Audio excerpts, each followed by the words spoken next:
Yeah, it's way too early to be sleeping like this.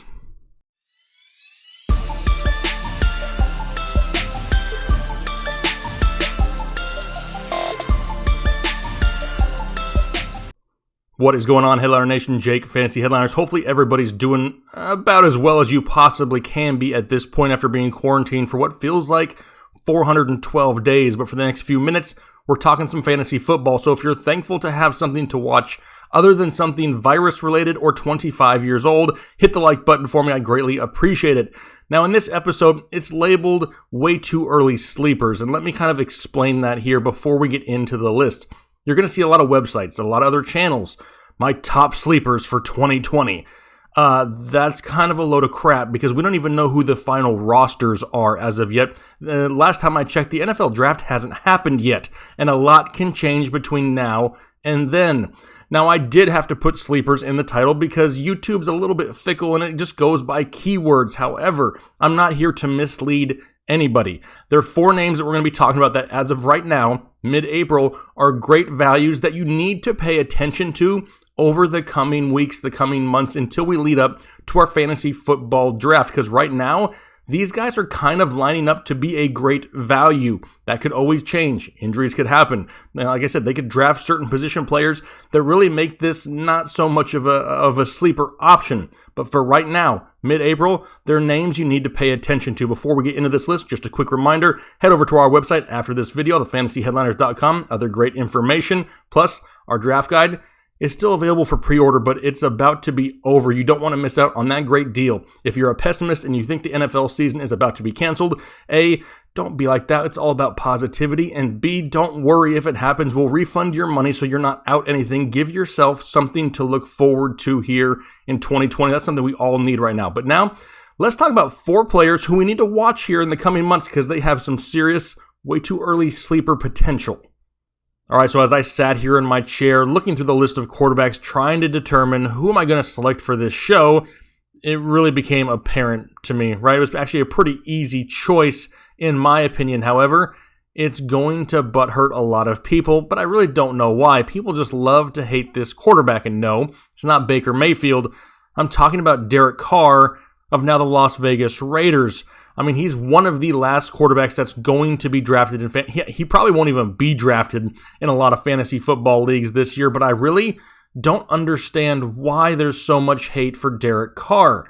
I mean, in 2019, he finished as QB 17 overall. He was actually only 20 points shy away from being a top 12 fantasy football quarterback. And who were his weapons last year? Yeah, we know about Josh Jacobs in the backfield, but who was he throwing the ball to? Well, he had Darren Balls to the Waller. He had Tyrell Williams for a couple weeks, and he disappeared. Hunter Renfrow wasn't healthy all year. The guy had nobody to really throw the ball to down the field consistently on a week-to-week basis, and he still threw for 4,000 yards. And most importantly, he has the protection that he needs to be successful. He took fewer quarterback hits out of every quarterback in the NFL in 2019 with only 52, a very solid offensive line. And he finished second in the NFL in completion percentage at 70.4%. That's just behind Drew Brees. Now you add that to the fact that they play 3 solid offenses in their division that are capable of scoring big points. That's 6 games throughout the season where they're going to have to continue to throw the ball and keep their foot on the gas pedal, trying to stay in these higher scoring games. Now, if you've watched our mock draft or a lot of other mock drafts out there, you see a lot of people with a common theme.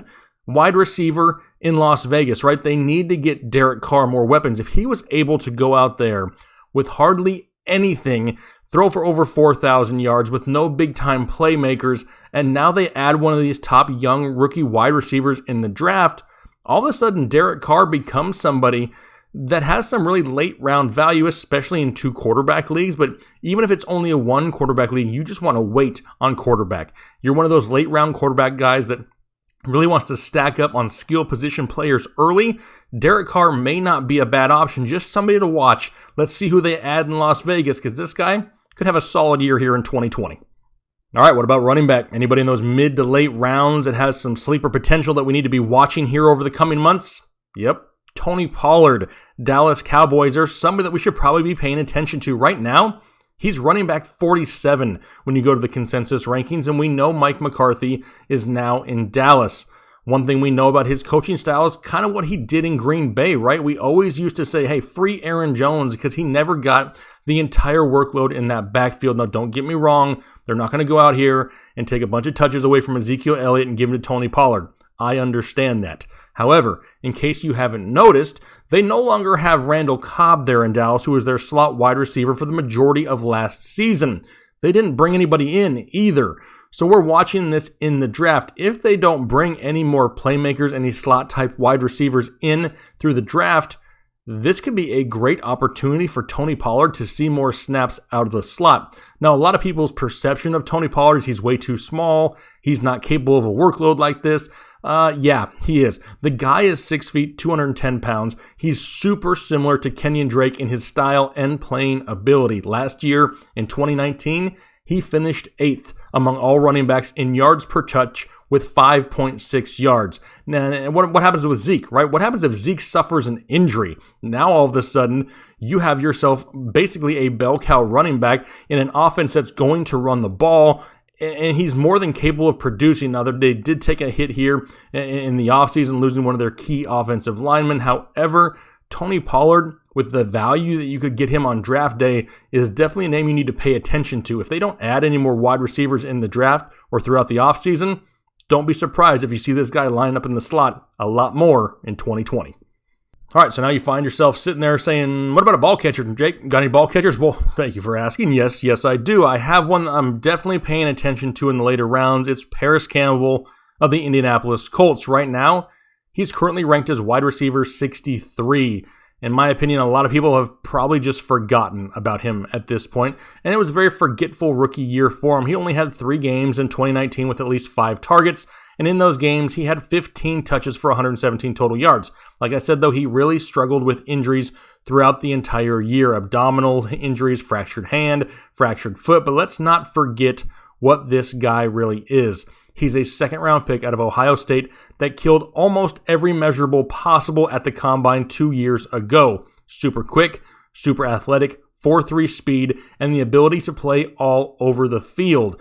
Now he finds himself, in a different type of offense in Indianapolis, right? Phillip Rivers, now his quarterback there in Indy. What is one thing that Phillip Rivers has been criticized for over a year? It's his arm strength, right? Not having that ability to throw the ball deep. Now, given the fact that he really only has T.Y. Hilton to take a large target volume in that offense away from him, T.Y. can't stay healthy. So who could be the main beneficiary in this passing offense? It could be Parris Campbell. Now, pay attention in the draft. Do the Colts add any pass catchers in the draft? Do they remain to go out there in free agency and sign anybody else to add some depth? These are all things to pay attention to. But as of right now, things are lining up for Parris Campbell to have a breakout second year. He's not the type of guy that's going to rely on that deep pass. If Rivers has lost the deep ball, he'll have plenty of opportunities underneath with Parris Campbell. And with that speed and that athleticism, he can take it the distance on just a quick 5-yard slant. All right, lastly, a tight end, the football kind here on this channel. And this is a glaring choice for me. And you're going to hear this name a lot probably in the offseason on this channel. It's somebody that we're all really high on. It's Jonnu Smith, tight end, Tennessee Titans. And the tight end position overall as a whole in fantasy football really shaping up to have a lot more options here this coming up season. Now, Jonnu Smith in Tennessee is now there without Delanie Walker, which basically gives me a chub at this point. I mean, this guy is a beast waiting to explode with Ryan Tannehill under center. Listen to a few of these stats. Now, despite only 35 receptions last year in 2019, he was 8th among all tight ends with 277 yards after the catch. That is like fantasy gold. The guy is not just catching the ball and falling down. He's making big plays happen once the ball gets into his hand. Now, he was also top 10 among all tight ends in yards per reception at 12.5, yards per target at 9.8, target separation at 2.41 yards, which means that every time he was targeted, he had on average 2.41 yards of separation between him and his defender. Basically, that's like wide open in the NFL. That speaks to his athleticism. He also had 2.33 fantasy points per target. He caught 90% of his passes, and Corey Davis continues to underwhelm in this offense. Could Jonnu Smith be the second option in this passing offense behind A.J. Brown? I think he absolutely could, but it's something else we need to pay attention to. Do they add anybody in the draft? If not, he's going to be a great value with huge upside, all season long. And he's definitely going to be a tight end that I target a lot in fantasy football drafts. We just need to make sure that he's going to be the guy going into 2020, because he could end up being one of those tight end league type winners for you here this season. All right, so there's 4 players, one from each position that we really need to pay attention to here over the next few weeks, the next few months, right?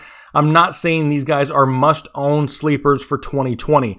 That's not what this is. Yes, the word sleepers is in the title, but so is way too early because we just don't know for sure yet. We don't have all the pieces to the puzzle, so don't go out there and get distracted by a lot of other information. If people aren't backing it up with facts, take it for what it's worth. It's just an educated opinion, right? Nobody's on here saying that we know more than anybody else. We're trying to supply the facts to you, the viewer, so you can make your choices a little bit easier on draft day. But I'm curious, are there any names here that are way too early in the offseason that you really want to pay attention to over the next few months? If so, put them down below in the comment section. I would love to see some of the other names that you guys are high on here in the offseason and looking forward to following up until kickoff here in 2020. Once again, head over to the website, Draft Guides for Sale. $14.99 is the pre-order price, but it's not going to last much longer. It's going to have to go up here pretty soon, so make sure you get that before it's too late. We greatly appreciate all the support here on the channel.